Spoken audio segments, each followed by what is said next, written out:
women's épée fencer Amanda Sirico. Amanda, this past year you took an Olympic red shirt to focus on training for Rio. How did you spend that year? I spent that year training with my coach, taking lessons, really getting into shape. Mainly I focused on making sure my mind was in the right place and I was in great spirits for a competitive edge. With your coach, were you training at DC Fencers Club or in South Bend? DC Fencers Club. And with it being an Olympic year, you training full-time, completely focused on Rio, what aspects of your training or of your fencing were you most trying to address? I was most trying to address the age gap between me and all the experienced fencers. All of them were like much older than me and a lot more experience. And the experience really comes in handy.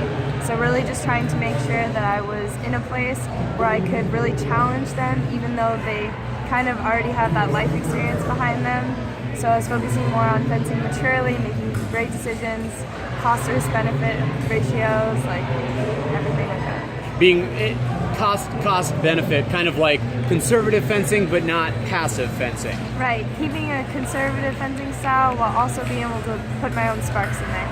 Now, USA fencing as a whole has really evolved over the last few years, where there are a lot of other young fencers in your same position, where they're rising high school seniors or they're entering their first year of college, but also very focused on qualifying for an Olympic team.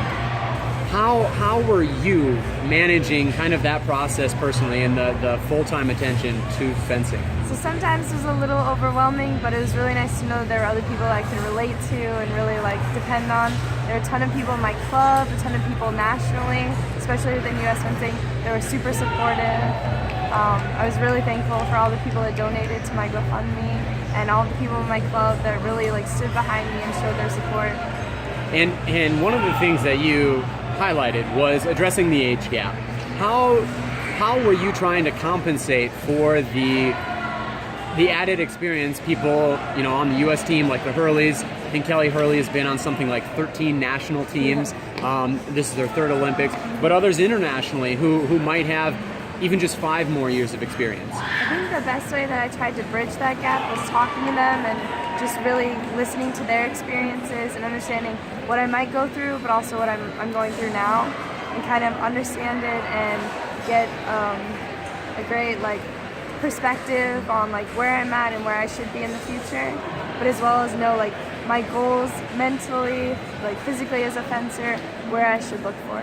And with those veteran fencers, who were some of the fencers you were kind of tapping for advice? Lindsay Campbell was a great resource. She was awesome in giving me all of the advice.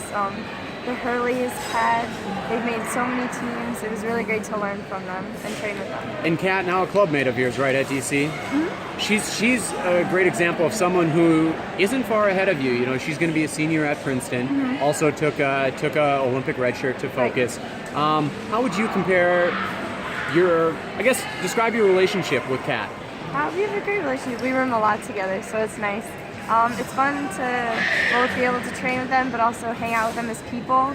So a lot of them are older than me, but they really make me feel like part of the pack. So that was awesome. And how about with others in your position, also trying to address that age gap? You have now teammate at Notre Dame, Ari Simmons, who also took, for him it was a gap year, but to be able to focus full time and probably similarly address that experience difference. Yeah, it was awesome to be able to go through that together and kind of be like, Ari, is this how you feel about it? This is how I'm feeling. At this point, how are you training? It was really nice to be able to have someone who's going through the same exact thing and to know that you're not alone. It's also awesome that we're great friends and we're going to be teammates. I'm super excited. With Ari, who himself was fenced at Senior World Championships in 2015, what similarities did you see between the two of you in what you were experiencing at a young age trying to qualify for the Olympics? I think what we both experienced was our inexperience. So understanding that we do have a lot of time before we get on the level of everyone else, but I know that both of us, more than anyone, have the spunk to just keep trying, keep working. We're both super motivated, so he's just super fun. All right, well, Amanda, thank you so much, and congratulations on completing an Olympic quad.